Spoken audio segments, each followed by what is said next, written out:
최근 G2의 경기 모멘텀이 그나마 좀 나아지면서 그동안 낙폭이 과대했던 석유 화학 업종의 반등도 눈에 띕니다. 하지만 문제는 이 반등이 제한적으로 일시적으로 이루어지는 것인지 혹은 추세적으로 상승을 하는 것일지 여부일 텐데요. 자세하게 전문가와 함께 알아보겠습니다. 이트레이드 증권의 원용진 연구원 오늘 연결합니다. 안녕하세요. 네, 안녕하십니까. 네, 최근에 정유, 석유 화학 업종의 반등, 단기적으로는 반등으로 봐야 할까요? 혹은 추세적인 반등으로 봐야 될까요?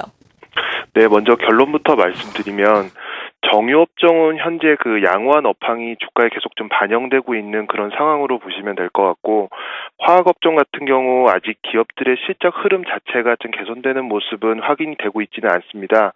그런데 이제 국내 화학기업들의 가장 큰 수요처가 이제 중국인데, 중국의 제조업 경기의 개선에 대한 기대감이 지금 좀 높아지고 있어서 그런 부분들이 좀 주가에 반영되고 있는 것 같습니다.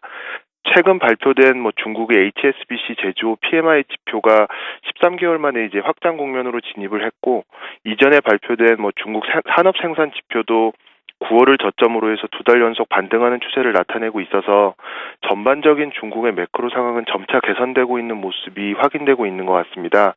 그런데 아직까지 그런 상황들이 화학 제품들의 실제 가격에는 반영되고 있는 모습은 아니어서 화학기업 같은 경우 주가 흐름은 좀 더 추세를 지켜봐야 될 것 같습니다.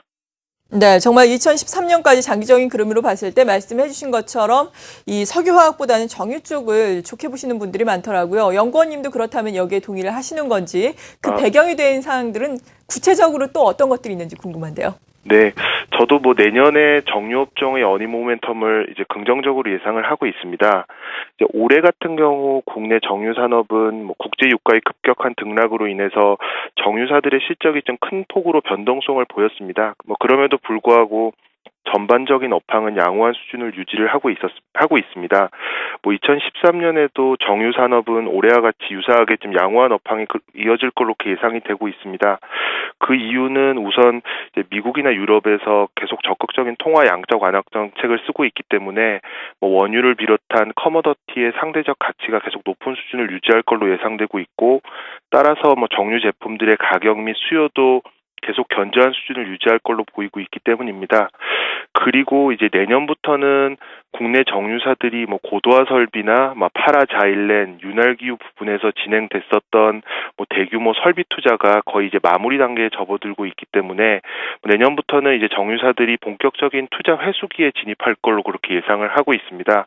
그래서 따라서 이제 내년부터는 정유사들의 펀더멘탈 변화도 좀 이제 일어날 걸로 예상을 하고 있어서 수익 규모도 계속 상승할 걸로 이렇게 보여지고 있어서 정유주들 계속 좀 좋게 보고 있습니다.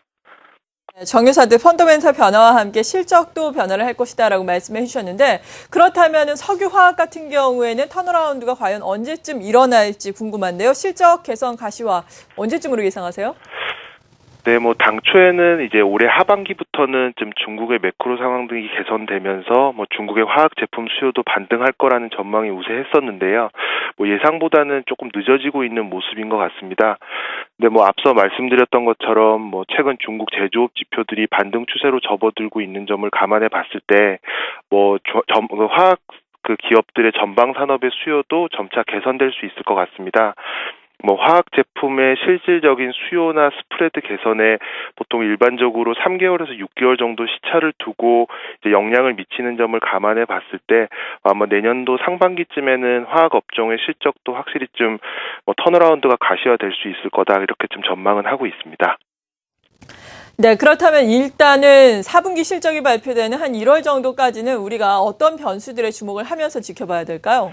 네, 일단 정유업종 같은 경우에는 이제 유가에 따라서 이제 실적이 좀 큰 폭으로 변동되는 측면이 있는데요. 이제 국제 유가가 급등 급락하는 상황은 정유사들한테 크게 좋지가 않습니다. 이제 단기 실적의 불확실성이 굉장히 커지기 때문에 좀 부정적인 측면이 있어서 국제 유가가 급등 급락하는 상황이 있다면 그런 부분들에 대해서 계속 좀 모니터링을 해보셔야 될 것 같고요. 화학 업종 같은 경우에 최근에 계속 실적이 안 좋았던 부분이 중국의 수요와 관련된 이슈들이 컸었습니다. 그래서 중국의 제조업 관련된 지표들, 예를 들면 PMI 제조업 지수나 산업 생산 지수 같은 그런 지표들이 계속 개선 추세를 유지하는지를 좀 확인해 봐야 될 필요가 있을 것 같습니다. 네, 그럼 이런 것을 종합해 봤을 때 정유와 석유화학업종 각각의 투자 의견과 최선호주는 어떤 것들 주시겠습니까? 네, 지금 정유업종 중에서는 내년에 이제 고도화 설비, 개사 고도화 설비가 들어와서 그 부분에 있어서 어닝 모멘텀이 커질 걸로 예상되고 있는 GS를 탑픽으로 보고 있고요.